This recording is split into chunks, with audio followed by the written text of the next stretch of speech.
All right, go ahead, Jerry. Good evening, Jerry Cornwell here. I'm here to introduce George Bogatuk from Soundtrax. He is the product expert, sales and support team of Soundtrax, and he's actually one of the few people in the hobby who actually does not need an introduction because anybody who's running DCC knows about Soundtrax and has probably spoken to George in person on the phone or in person at one of the conventions. George has been the face of Soundtrax for nearly 13 years. He grew up in the Dallas-Fort Worth area in Texas. He's an avid hockey goalie, so he's a sort of Canadian, and enjoys helping other people in this great hobby of ours. George has been a hobbyist since the age of 14. He's primarily a Mopac modeler, but sound has really sparked an interest in steam. And since he lives in narrow gauge country, he's attracted to the narrow gauge trains. So we might bring him around to the dark side yet. So George, if you'd like to share your screen, and I'll pass it over to you. Sounds good. And I will tell you that I keep leering closer and closer to the dark side. Every day I go out and see these nasty old steam engines billowing their smoke every day. I tell you what, I get closer and closer to modeling it. So anyway, so here's so we're going to try to get a lot of information into a very short period of time. So I'm going to go through a lot of information. Some of it is going to be sort of taken understanding that some of you guys are familiar with it, some of you not, but I'm going to try to highlight on the high points to make sure that we understand everything that we've tried to put into this decoder. So we're going to talk primarily about steam, of course, because steam and narrow gauge tend to go hand in hand. We don't necessarily talk too much about the noisy box cars, also known as diesels or diesels. And so when it comes to the Tsunami 2 steam, what we've done is we've tried to put as much into these decoders to give you guys all of the effects, all of the features, so that you can more accurately represent your locomotives that you're putting a lot of time and energy into modeling.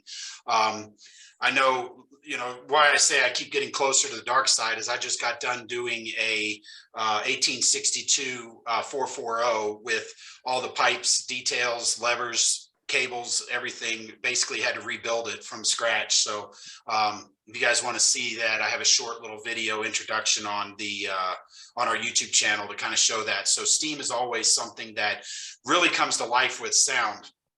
And one of the big things I want to hit about the Tsunami 2 is the middle bullet point right there, 16 independent sound channels. What this means is that our decoder can reproduce up to 16 sounds all at the same time without interfering or overriding or how shall I say it, quieting other sounds to prioritize other sounds. And the reason is because, as you guys know, there's a lot of parts on a steam locomotive that are making noises or have integral parts to how you run the locomotive. And so with 16 sound channels, we've gone through and intelligently looked at the full list of all the appliances, everything that's on these locomotives, and made sure that we had enough channels to represent them at any one time. So we're going to go through a lot of those real quick, kind of show you some of the features and how they operate, or how they relate to the operating of the real locomotives, and then how doing this can add more fun. So I know this is kind of rudimentary for some of you guys, but basically coal or wood or oil is fired into a firebox to create a fire. The fire heats up and basically boils the water. The water boiling creates steam. Steam pressure is then sent through the pipes to what's called the superheater, where it comes back through here to heat up and get to a higher pressure, and then sent down into the cylinder here, where it pushes the piston back and forth, rotating the wheels, creating the motion of the locomotive. We're going to talk about some of this today, but we're also going to talk about some of the other appliances that you're seeing on here, things like the auger. We'll talk briefly about the Johnson bar. You see the dynamo up here, the safety valves, and the sander valves and stuff, or I'm sorry, this is the check valve up here, and sander valves and stuff like that. So we'll talk briefly about a lot of that. Don't worry too much. This clinic doesn't get too technical. This is about the most technical it gets. where we talk about the CV numbers briefly here, because what I want to do here is more illustrate just where kind of things live and some of the features that you can do. So CV112, the number number 112 will adjust the fuel type, so you can select all this injector, cylinder counts, things like that, and we'll get into detail of each of those. But this is the brief overview of this, of the number of CVs that we're going to talk. But with the Tsunami 2, I don't want to try to intimidate you guys, but there's over 800 CVs in the decoder to allow you full customizing of it. And these are things like volume controls. In this case, you see selecting the sound so that you can match your prototype. There's braking rates, there's momentum rates, there's audio tools that you can adjust to make things sound a little bit different, even though they're the same locomotive. So there's a lot of things in here. So I try not to get too overly technical in these presentations. If you guys want to have technical conversations, feel free to reach out to me anytime, georgeb@soundtrax.com, or you can email us at support@soundtrax.com and we'll help answer your questions. But anyway, we get into sound selection. CV number 120 selects the whistle. There's over 90 whistles in the decoder that allow you to select.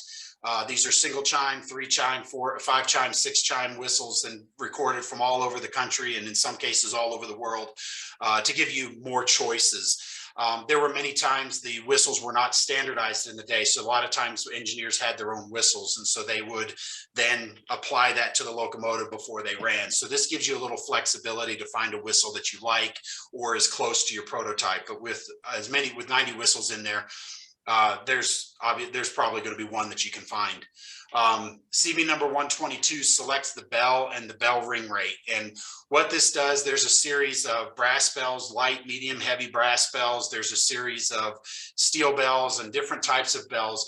And so there's 12 different bells to record, but then there's different ring rates of that same bell, because when if you're doing a hand rung bell, that ringing and the clapper coming back on the bell tends to change the resonance a little bit of how that bell is recorded.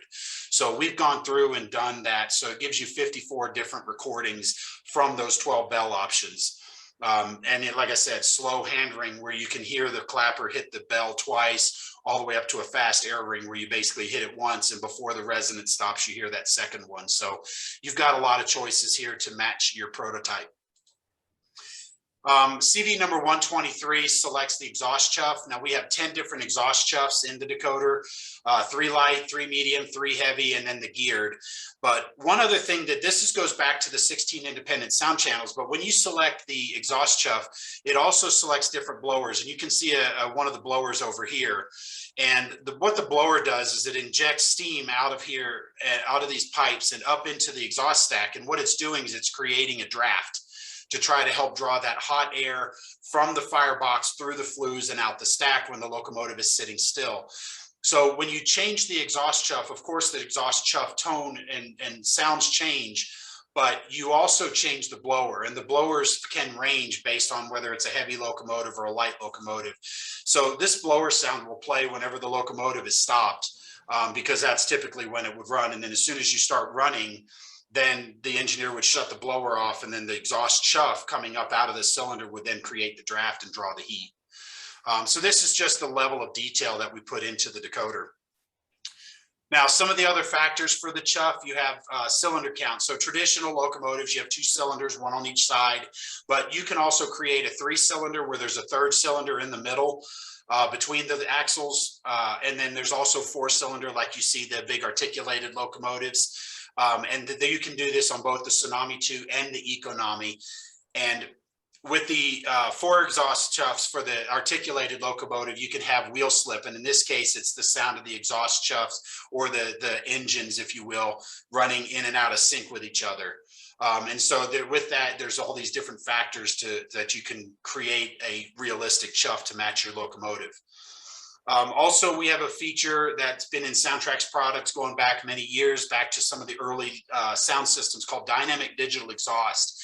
And what this does is this will adjust the tone and intensity of the exhaust chuff based on what the locomotive is doing. So when you're running up a hill with a heavy grade and a heavy train, your locomotive is going to sound like it's working harder.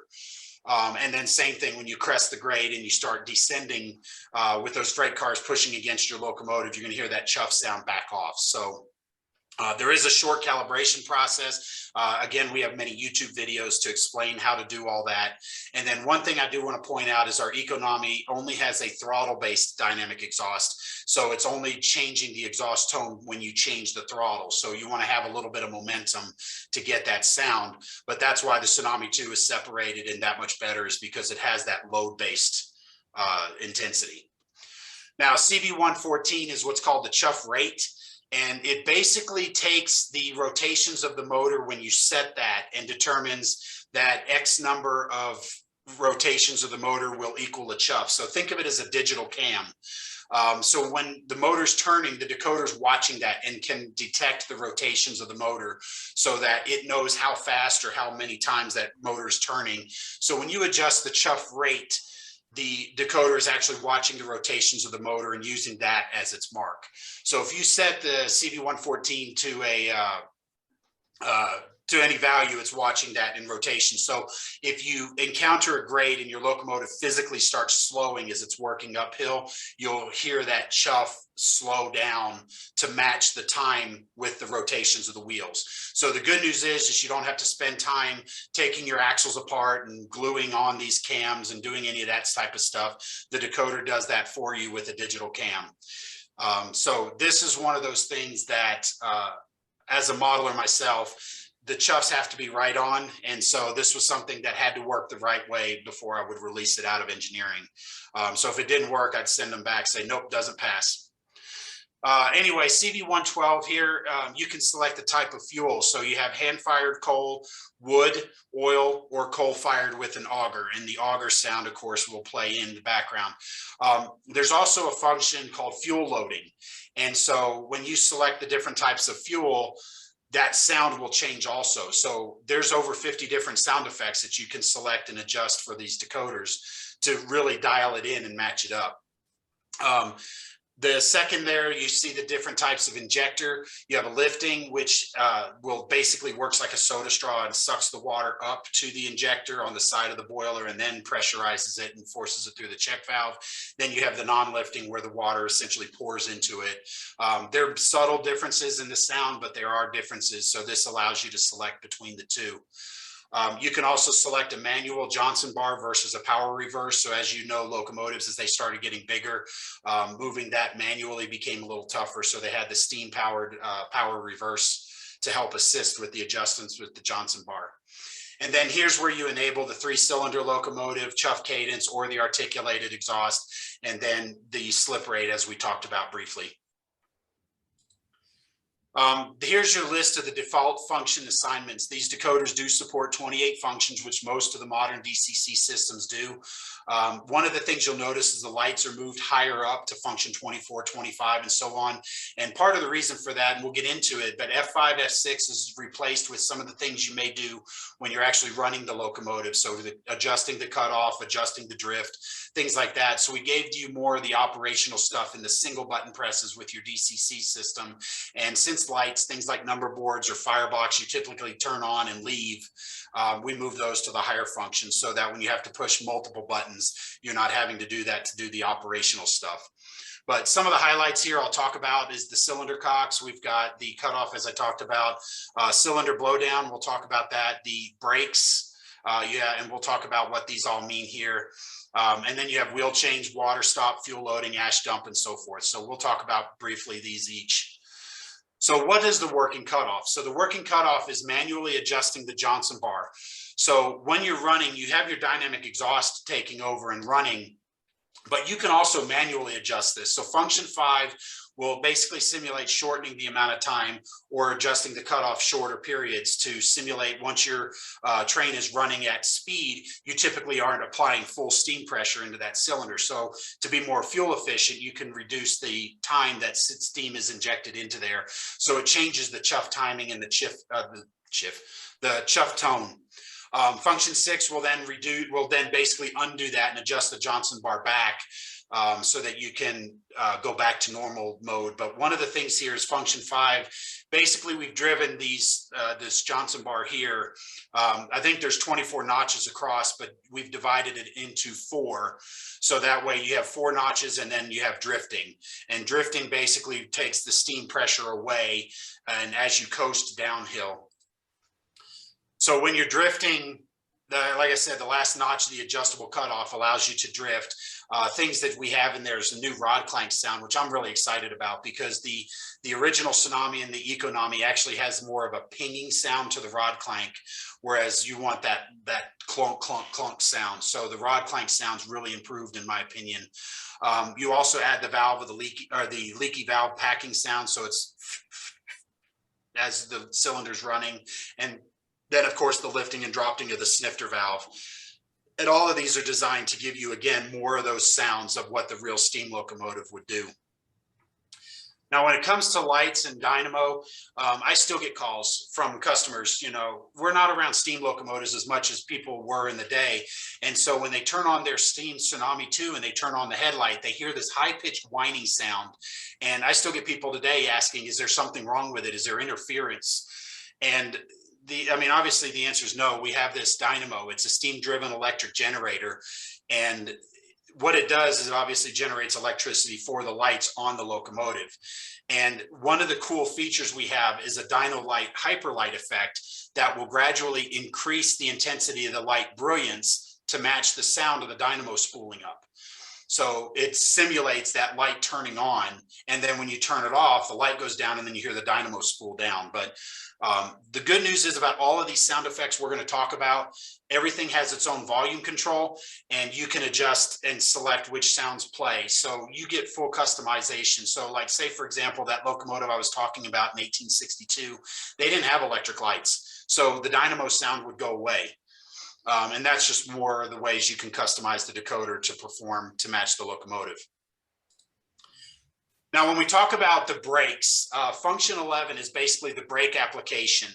And the Tsunami 2 has both the automatic and the independent brake. And you can see the independent brake lever here is, as its name implies, the brakes that are on the locomotive itself that will stop the locomotive when it's running independent or light. And then we also have the automatic train brake, which is the braking system that's distributed throughout the entire train to then distribute that braking effort through all the freight cars or passenger cars behind. So function 11 is basically the brake activation. Think of it as moving the engineer's hand this way, side to side. And that's where you're going to apply the brakes. And now you can adjust the braking rate, and we'll talk about that in just a second. But we're going to just basically turn the brake on or off using the engineer's hand this way. And then function 12 is to determine which brake system is active, whether that's the independent or when you turn function 12 on, then your engineer's hand moves from this lever to this lever. And then now when you apply the F11, it moves the engineer's hand sideways like this. Hopefully you guys can all see that cursor here. But the idea is that it gives you the ability to have different braking rates. So when your locomotive is light, running through the yard, hustling, building trains, things like that, you can have the independent brake sounds, which would be prototypical. And then you have the automatic brake once you're tied into the train to do the different brake systems when you're tied in. Now, so to toggle between the two brakes, as I mentioned, you turn on F12, and then when you do that, it will actually trigger the air compressor to cycle automatically in the background to charge the train line. So where some of the brands out there will have fast air compressor or slow air compressor function buttons, our system, our compressor works in the background. I'll talk a little bit more about that. But in this case, when you turn on the F12, it's going to start cycling to trigger to charge the train line. Now, in real world, it probably takes about 10 to 15 minutes to charge the train line. In model train time, it takes 30 seconds. So, but when you're running the independent brakes, you have the squeal of the engine brakes. But then when you're in train brake mode, you'll hear the air reduction, the air pressure being released out of the airline. And you can set different braking rates so that your locomotive will stop at different rates depending on what you're doing. Now, so many different sounds. As I mentioned, again, we have over 50 different sound effects and things like wheel slip. In this case, function 19 will trigger the sounds of the engine wheels breaking loose under wet rail or slippery conditions. You'll hear the engineer back the throttle off. You'll hear the wheels regain under control, and then the engineer will slowly reapply the throttle to put the wheels under it. So that's a really cool sound effect. Now, on the side note, we did entertain the idea of actually trying to break the wheels loose, but when we realized there's a lot of models out there with traction tires, we decided that probably wouldn't be a good idea. F4 is the cylinder cocks. You can kind of see the cylinder cocks here on this Shay. But the idea is that it releases any condensed moisture out of the cylinders to make sure that the cylinders operate and don't burn off or blow off any cylinder heads. When we see steam locomotives today, they tend to play the cylinder or show off or open the cylinder cocks a lot longer than traditionally would need to be. So F4 is simple function, turn on and off, or you can trigger it automatically in the background with the decoder. F10 is the blowdown valve, as you can see here on the 82, blowing out over the high line. But what this is doing is this is blowing out any sediment or water impurities that are blowing out or that build up in the boiler. So the idea is to blow all that out so it doesn't get caught up in the system and cause any problems. You can do the injectors, as we talked about, inject the water into the boiler. You can do it manually with function 20, or you can leave it automatically. It'll run in the background, and then you can adjust the probability. Function 21 is the sander valve. This is not a really exciting sound. It's just a, but you can simulate that. So if you're running on, let's say, the wet rail and you like the wheel slip, you can turn on the F21 and you'll hear that sander valve kick on also as the engine tries to get the train up that grade.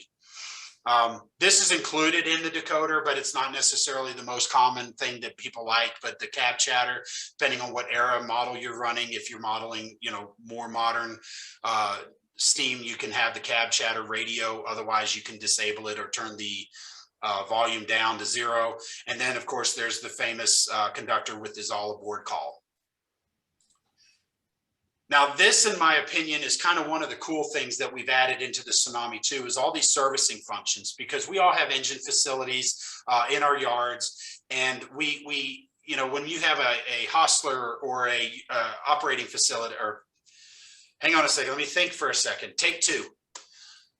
When you're having an op session, you can have a hostler who's pulling engines out of the turntable or out of the engine house and bringing them up on the ready track for your trains. Well, now these hostlers can do more than just pulling a locomotive out. Now you can go in and apply the wheel chains if you want to have a locomotive stopped. You can fill the water or fill the tender with water. You can fill the fuel loading. So put some coal in there from the coal tower. And then function 18 is the ash dump, or you can clean the fire. So it gives you something more to do when your locomotive is sitting in the engine facility rather than these guys sitting around waiting for the next engine call. So it kind of adds a little bit more fun and enjoyment to the operations.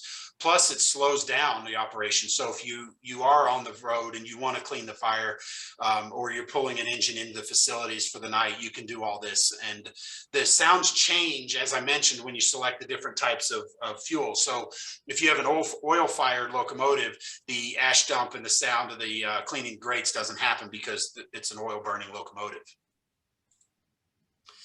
So some more of the sounds that you've got here is the air compressor, and you can kind of see this here on the side of the Eureka, one of my favorite locomotives. But the air compressor maintains the air pressure throughout the train line. Our compressor is designed to work automatically in the background. So if you have a locomotive that doesn't have an air compressor, then you can set the volume to 0. But you can adjust the sound, the volume, and then you can select between single phase or cross compound, depending on what locomotive you're modeling. And as I mentioned, the compressor will cycle when you charge the train line. You have the snifter valve, which you can see it over here on this drawing. The snifter valve allows any unpressurized steam to vent out of the cylinder to make sure that it doesn't condensate and cause any problems with water condensation in the valve or in the piston that could cause any problems. We talked about the blower. The blower, as we talked about, sits below the stack and kind of creates the draft.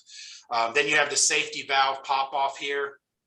You can see in this photograph where the safety valve will trigger automatically in the background. You can adjust the probability and the volume, but it's extremely loud. So one thing I will tell you, this is kind of a fun story I like to tell, but when my wife and I visited Disney World a few years ago, we did the behind the scenes tour on the train because, well, of course we did. But anyway, one of the things they talked about was with their engineers, they run their steam locomotives about 10 to 15 pounds below the operating pressure, because they don't want this safety valve popping off in the middle of Tomorrowland and ruining that futuristic feel of the park. So they're very strict about how they operate the steam locomotives. And the reason I point that out is because these things are loud, but it gives you that sense of, you know, just how much work that Disney puts into their productions of the show of you being in the park. So to me, it was impressive. I don't know, you guys may feel differently, but the idea is that you can adjust the probability, you can adjust the volume, and you can decide how often you hear that sound. Typically, the sound is the boiler pressure exceeded the max or exceeded the safety valve, and so it releases that pressure before the boiler burns up.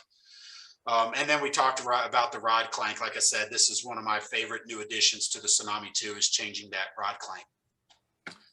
So when we get in here, we're going to turn on, how do we start a steam locomotive? I mean, when we're running our trains, they tend to be, you know, turning the throttle knob and just running. But here we want to show a little bit more interaction to how it makes it more fun. So first off, we're going to turn on our headlight and our dynamo with the function 0. We're going to blow our proper whistle signals, which moving forward is 2 long blasts to the whistle. So F2, F2. We're going to take our Johnson bar, throw it, make sure we're in forward. So that's our direction switch, or we can manually adjust it with the 5 and 6 key. Now we're ready to go. We're going to turn on our bell, open the sander valve, open the cylinder cocks, and then we can take our throttle knob to speed step 1, where it'll just start the throttle, but our brakes are still set. So it won't start moving or chuffing until we release the brakes. So now we hit our F11, turn it off. Now our brakes are released. Now we're starting to get that locomotive moving. So at speed step 1, you start hearing the cylinder cocks move. You hear the snifter valve lift. You hear the first few chuffs as you're working to pull out the slack in the train and pull those couplers tight. Then once you get the couplers tight, now you can increase your throttle, move your Johnson bar, and now you can close your sander valve now that you've got your train moving, and close the cylinder cocks. And then we start moving. And then of course you have the, coming out of Durango here, you have the McDonald's right there with the Main Street. So you want to blow your grade crossing, long, long, short, long, and then you can just keep going. Now, when you're coming to a stop, you typically will blow your whistle signal, a long blast and 3 short, tell the conductor to protect the rear of the train. So the flagman's getting ready to go out there. And then when you turn on your brakes, your F11, you bring your train to a stop, your flagman then gets out and walks that journey behind to make sure to protect for any following traffic. So you can see how this can be a lot more interactive and fun.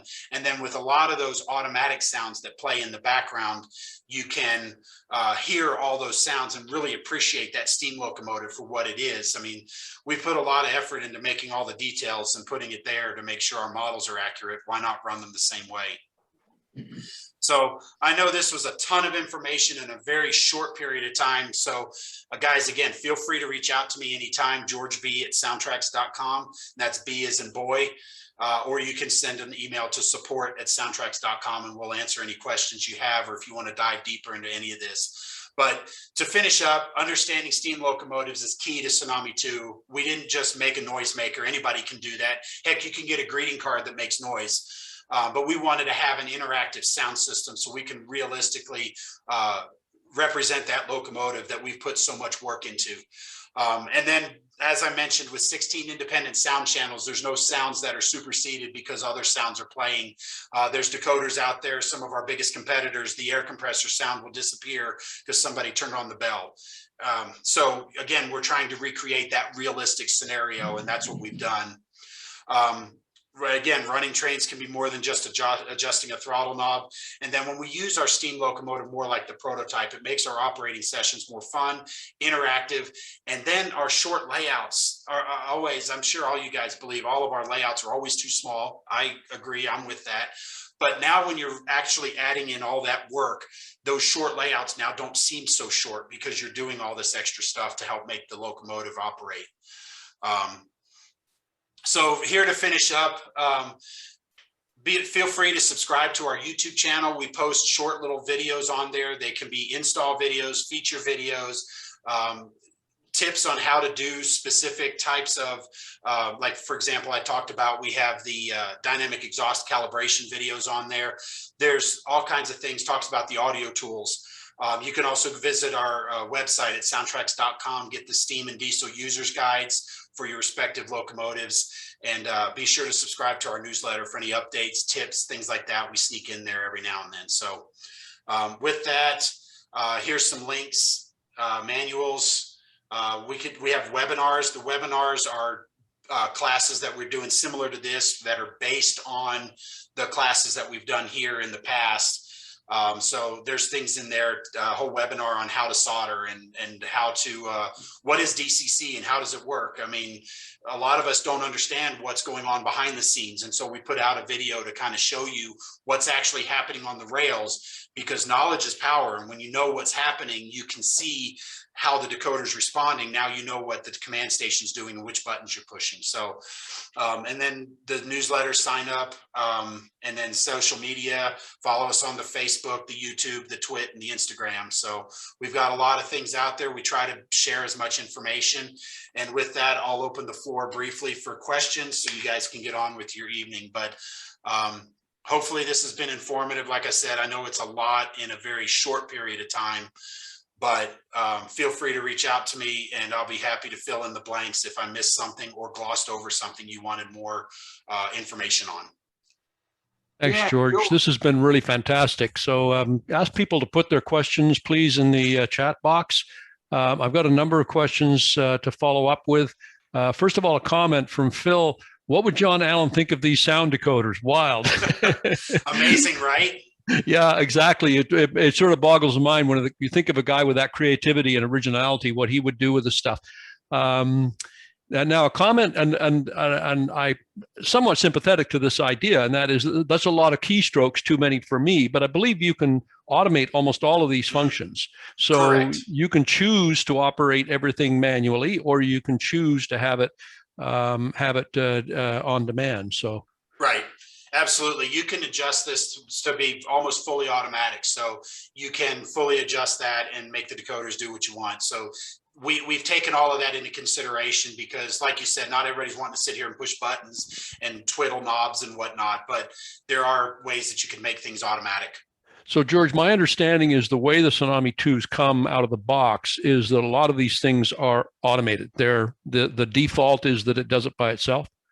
Actually, the other way around. Most of it's button pushing. So you, for example, if you wanted the wheel slip or if you wanted the the cylinder cocks automatically, right now out of the package, they're push button. But again, there's CVs and the manual explains automatic sounds, how to make them all. So even whistle signals can be automatic so that you can just simply turn the knob. And when you go to speed step 1, it will automatically blow the whistle signal, trigger the all aboard, whatever you want. Right. Jeff has commented, operators need a cheat sheet. And to that, I would like to comment that Dave Burrows at our group here in the Toronto area has done that. He's actually created a little cheat sheet that he printed out small and stuck it on the back of his operator throttles, his engineer throttles, so that you just turn the throttle around and you can see the basic commands that you need. There it is right there. Yeah. I do the same thing on my phone. So that way, if I forget, but this is what's great is that you can set your functions to do whatever you want them to do. So typically you may remember most of the most common ones, but if you don't, there's your cheat sheet there. This is an app called Notes on my iPhone that you can use. And that way you can just have a quick list of what's there. Now that was a diesel list there, but you can do your own for steam. And I know I have my own when I'm running my steam locomotives. For sure. You have steam locomotives. I do. I told you I have the 440. I don't have it right next to me. It's actually on the other side of my office. I've seen your video. It's brilliant. Yeah. Well, here, let me see if I can pull up. Well, go ahead with questions. I'll see if I can find a picture real quick, and I'll share a picture of it. So, a comment from Joe Fuss at Rags to Riches, which is a good point. He says, "All I want to do is lower the overall volume of my engine speaker as it enters a tunnel. They don't seem to be able to do that." They won't do it automatically, but we have a feature built into our decoder called half volume, and it's disabled by default. But what you can do is when you enter a tunnel, you can push that function whatever you assign it to, and it will effectively reduce all the volumes to half. And you can adjust that. It can be a quarter or a third or whatever you want it to do. You have full control of it. So every sound effect that has its primary volume control also has a secondary volume control. So you can adjust that for yourself. That's brilliant. That's exactly what looks like exactly what Joe needs.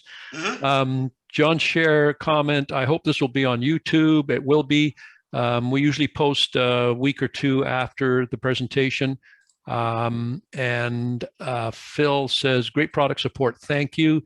You and I, George, talked about this when we did a dry run on this presentation, and I said that in my experience, your product support is remarkable. So you can be proud of that. We do try our best. I will tell you that as a model railroader for however many years, I pride myself on doing that, because the biggest thing that's frustrating is when you don't know something and somebody tries to talk to you like, well, why don't you know that, you dummy, or whatever the case is. I mean, when I was 14, I got looked at like that by a lot of people. And because they thought I was just a kid, I just want to play with toys, whatever. And so what happened was, I take this as a serious thing, that no question is stupid. It helps you learn, and ask me. I don't care how remedial it is. This is how you learn. This is how you help. And there's also a certain level of me using this to pay back to the model railroad community that's given me so much over the years. I thoroughly enjoy my hobby. I've learned from so many people over the years, and I know this sounds like hyperbole, but it's not. I genuinely enjoy my job. I do it, and I'm here to help you guys. So whenever you have questions, call me, email me, whatever. We'll have those conversations, and we'll get to that fundamental point of where your aha moment happens. We'll walk you through that. Yeah, that's terrific. Question from Bill Meredith. Any issues with JMRI programming? JMRI, I have a love-hate relationship with, and I'll be perfectly honest with you. For those of you guys that use it, it's great. There's a lot of features that you can do, and it allows you to program things. But the caveat is JMRI does have some things that maybe don't translate properly or 100% effectively. And what I mean by that is, one of our #1 calls is, hi, I can't get XYZ feature to work and I'm using JMRI. And the problem is I don't write JMRI. None of our engineers do. We send them the CV defaults, and that's about the extent of our involvement with it. So everything they do is interpretation of our manual into checkboxes and slider bars. And so that's fantastic. It's given a lot of people courage to try things out. But the reason I have this love-hate relationship, I love it because of that. I love it because you can store profiles. So if you have to reset the decoder, you can reload that profile, but just keep in mind, anything you had to reset it for is also still in that profile. But the reason I dislike it is because too many people think it's a 100% substitute for the manual.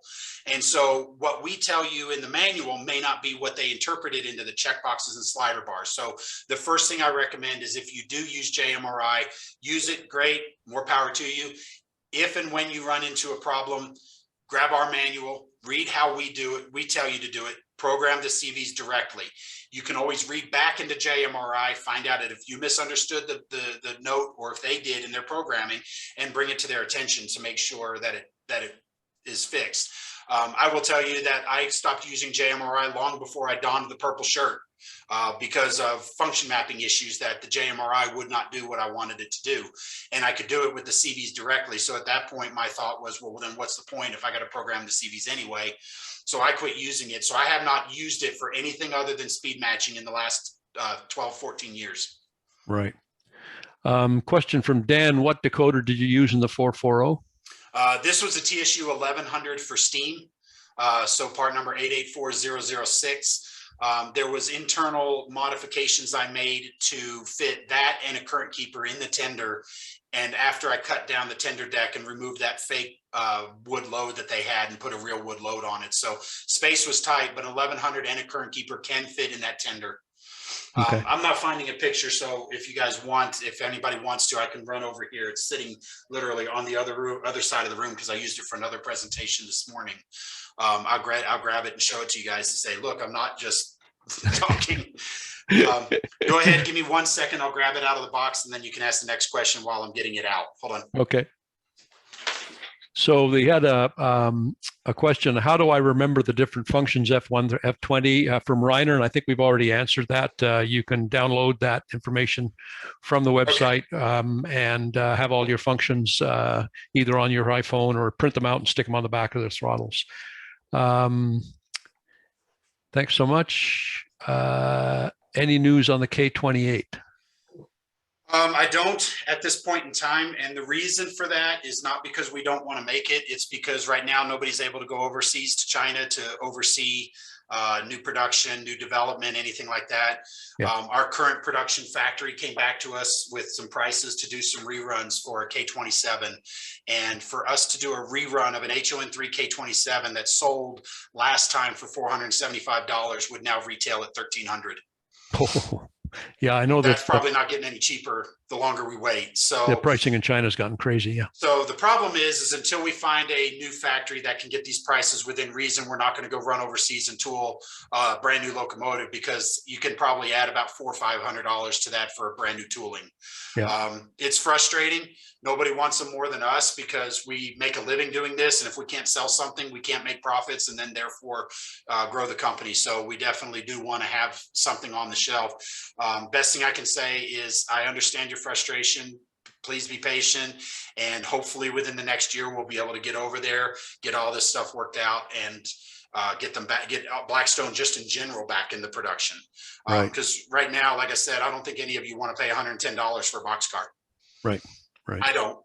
Yeah, that's the reality, right? Question from Chris. What? Oh, there it is. Excellent. Oh boy. So this was a Bachmann model that started life. So all those brass parts and rods, and I had to put the new boiler straps on there to match with 3 domes instead of 2, and new pilot. And then these are called ankle rails. So if you notice, there's no walkway up above the wheels. It's actually down here below. Yeah. So there's a ton of precision scale parts, operating Lincoln pin couplers on both ends, full cab interior, and lighted firebox and headlight. Nice. Yeah, there's a video on that on the website. Chris is asking, what is the bit rate of the sound? I honestly don't know the answer to that. I'll have to double check. It's usually not asked.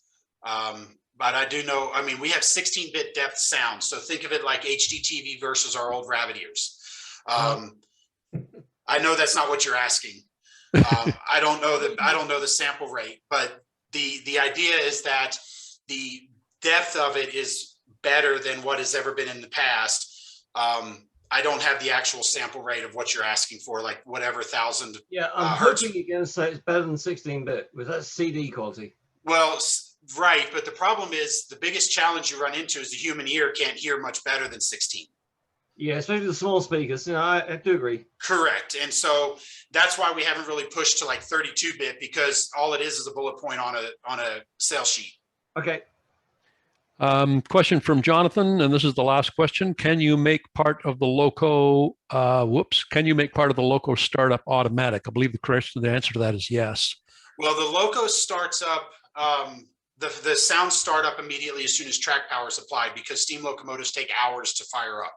Right. And so there's no startup sequence per se, but you can trigger those automatic sounds like whistle signals, bell, brake releases, and things like that to be automatic. So literally all you have to do is turn a knob and you'll get most of those sounds. But, you know, then again, if you want to do it, you can do it that way as well.